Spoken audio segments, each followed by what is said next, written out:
Utilitarismo. A medida da felicidade. Ao analisar o comportamento moral, há duas questões que surgem com frequência: o que torna uma ação certa ou errada.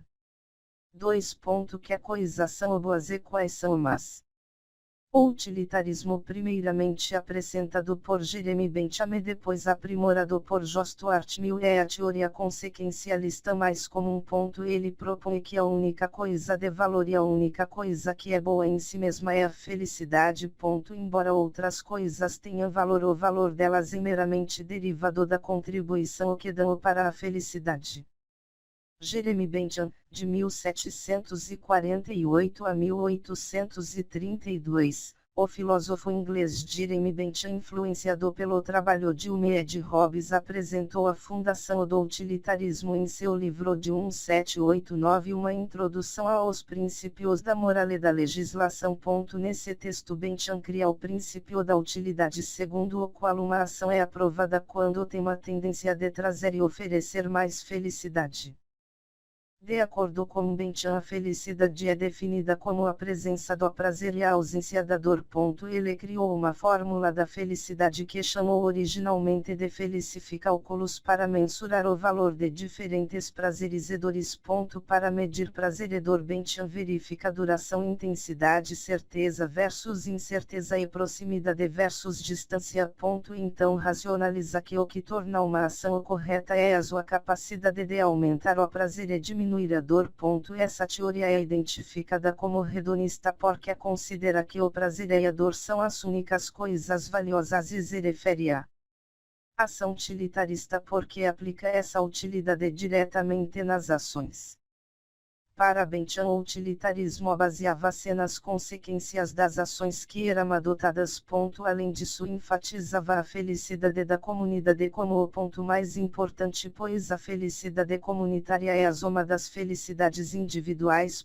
Dessa forma, o princípio da utilidade determina que a obrigação moral de desempenhar uma ação baseia-se em fazer algo para produzir a maior quantidade de felicidade para um maior número de pessoas afetadas por essa ação. Trata-se de quantidade superando qualidade.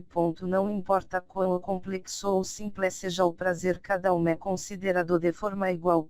Bentham acreditava firmemente que, mais falando de modo quantitativo e melhor, a visão de Bentham sobre os crimes. Bentham acreditava que as políticas sociais deveriam ser avaliadas com base no bem-estar geral das pessoas afetadas e que a punição dos criminosos efetivamente desencorajava os delitos porque fazia os indivíduos compararem os benefícios de cometer um crime com a dor envolvida na punição.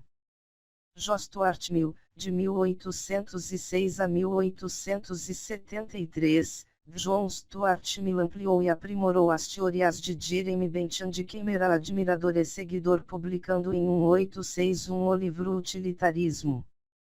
Embora Mill concordasse e tenha aprimorado a teoria de Bentham, ele discordava da crença de que a quantidade de prazer é melhor do que a qualidade. Observou que, com essa irrelevância qualitativa de Bentham, não haveria diferença de valor entre os prazeres humanos e os dos animais. Então o status moral do homem seria o mesmo dos animais. Apesar de Mill considerar que os prazeres diferem em qualidade, ele provou que essa qualidade não pode ser quantificada, demonstrando assim que a fórmula da felicidade de Bentham era despropositada. Para ele, somente aquelas pessoas que tivessem experiência dos mais altos e os mais baixos prazeres poderiam avaliar a qualidade deles. Esse processo levaria à criação de um valor moral que promoveria os altos prazeres, que ele achava que eram mais intelectuais, mesmo que os prazeres mais baixos, que ele achava que eram mais os físicos, fossem momentaneamente mais intensos. Segundo Mill, é difícil alcançar a felicidade. Portanto, em vez de buscar os prazeres, as pessoas tinham uma justificativa moral de procurar uma forma para reduzir a quantidade total de dor com suas ações. O utilitarismo de Mill também possibilitava a ideia do sacrifício do prazer e da experiência da dor quando o resultado da ação fosse um bem maior para todos. Mill respondia às críticas daqueles que afirmavam que o utilitarismo pedia demais das pessoas, explicando que a maioria das boas ações não é em benefício do mundo mas dos indivíduos que formam o mundo. Essa utilidade particular é o que a maioria das pessoas consegue alcançar sem orar ou que alguém tenha a força de ser um benfeitor público. Tipos de utilitarismo. O utilitarismo dos atos. Nessa teoria somente os resultados e as consequências de uma ação são levados em conta e o ato é considerado moralmente correto quando provoca os melhores, ou menos ruins, resultados para um maior número de pessoas. Cada ação é avaliada individualmente e sua utilidade é calculada a cada desempenho. A moralidade então é determinada pela avaliação de quão úteis são os resultados para um maior número de pessoas afetadas. No entanto, o utilitarismo dos atos tem seus críticos. Não apenas é desafiador ter conhecimento completo das consequências dos atos de alguém, esse princípio também permite a justificativa de atos imorais. Por exemplo, se dois países estão em guerra mas esta pode ser encerrada caso certo homem seja encontrado, o utilitarismo dos atos afirma que torturar o filho desse homem, que sabe onde o país se esconde, seria moralmente justificável. Utilitarismo das regras. Enquanto o utilitarismo dos atos avalia os resultados de uma única ação, o utilitarismo das regras mensura os resultados de um ato conforme ele se repete ao longo do tempo como se fosse uma regra. De acordo com essa teoria, uma ação é considerada moralmente correta quando está em conformidade com as regras que levam a mais ampla felicidade geral. Para o utilitarismo das regras, uma ação está moralmente correta com base na correção de suas regras. Quando uma regra está correta e é seguida, o resultado é a maior quantidade de bem ou felicidade que pode ser alcançada. Segundo a teoria, enquanto seguir as regras pode não resultar na maior felicidade geral, não segui-las também não. O utilitarismo das regras também enfrenta críticas. Por exemplo, nessa teoria é possível criar regras que sejam totalmente injustas. Um exemplo perfeito no mundo dela é a escravidão. O utilitarismo das regras pode afirmar que a escravidão é imoralmente correta se os maus tratos ao grupo de pessoas resultar na felicidade geral. O que é certo ou errado? No utilitarismo dos atos e no utilitarismo das regras, nada é simplesmente certo ou errado por si mesmo.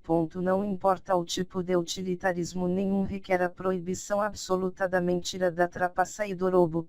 De fato, o utilitarismo parece às vezes propor que nós mintamos, façamos trapaças ou roubemos, pois essa é uma forma de conquistar a máxima felicidade. Embora de acordo com o utilitarismo de regras, as ações como mentir, roubar ou trapacear debilitam a confiança sobre a qual se fundamenta a sociedade humana, e qualquer regra que permita essas ações não poderá maximizar a utilidade se for universalmente adotada.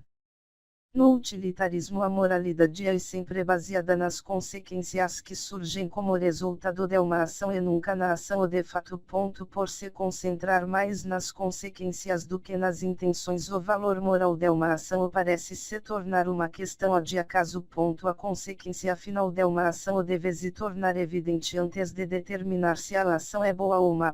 No entanto, nós certamente conseguimos imaginar ações bem intencionadas que levam a más consequências, assim como ações mal intencionadas que provoquem consequências positivas. Além disso, como é necessário determinar quantas pessoas serão afetadas, com que intensidade serão afetadas e o efeito de toda alternativa disponível, o utilitarismo abre muito espaço para erros de cálculo. Dessa forma, embora o utilitarismo faça um bom trabalho para banir os comportamentos indesejáveis, essa parece ser uma teoria moral fraca.